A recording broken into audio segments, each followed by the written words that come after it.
Hi guys, I've been living with the Cupra Leon for the past week. Whilst we've already done a first impressions video, here are the 5 things I love and hate about the Cupra Leon.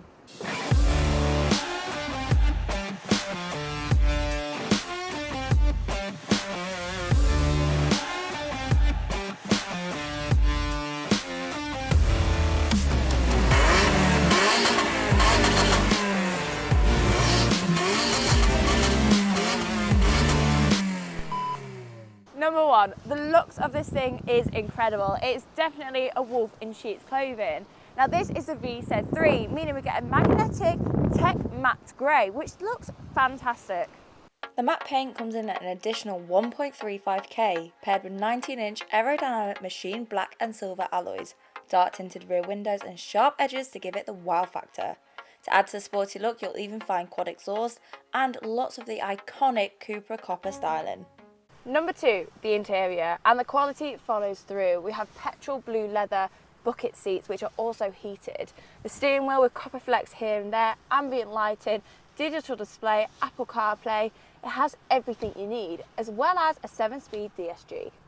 And my favourite is the ambient lighting, which you can even change the colour of.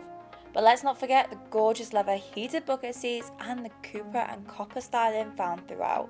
It's a cockpit that screams sporty yet stylish.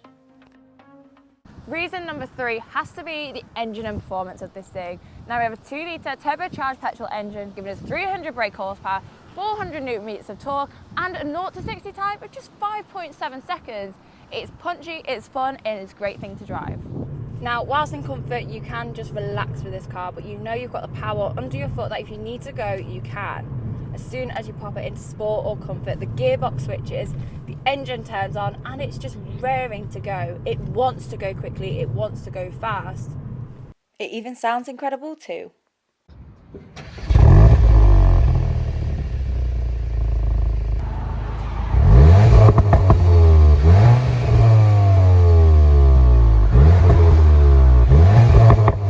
And to make the driving experience even better is reason number 4, the handling. Now it is front wheel drive, but it grips up pretty quickly. It also has dynamic chassis control and only weighs 1.5 tons. Even though it is front wheel drive, it grips incredibly well. It does slip a little bit if it's damp and it's under full throttle, such as the amazing launch control. To activate, all you have to do is put traction control into sport and the car into Cupra mode.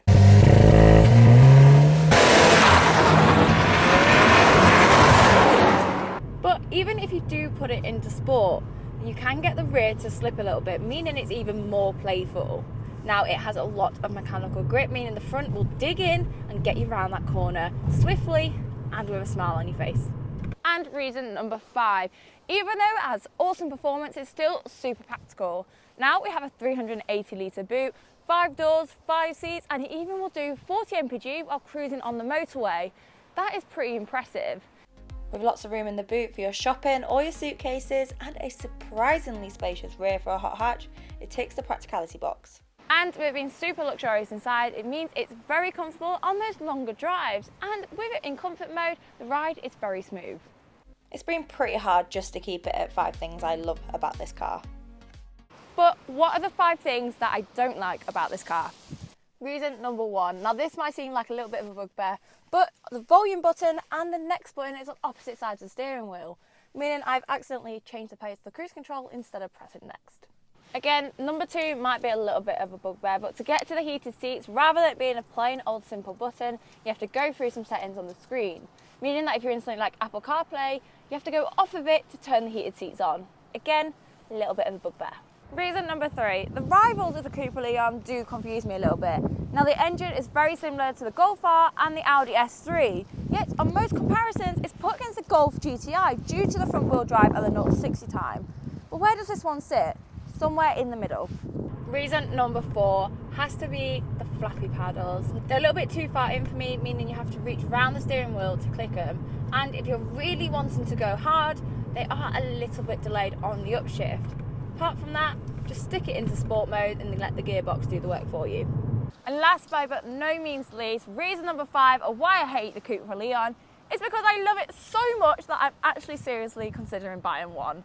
So I think that's a pretty good way to end the 5 reasons I love and hate this car when living with it for a week. Now, I might be finding myself on the internet looking at these, but for now, you guys know the drill. To make my journey your journey, like, follow, subscribe, and I'll see you next time. Bye!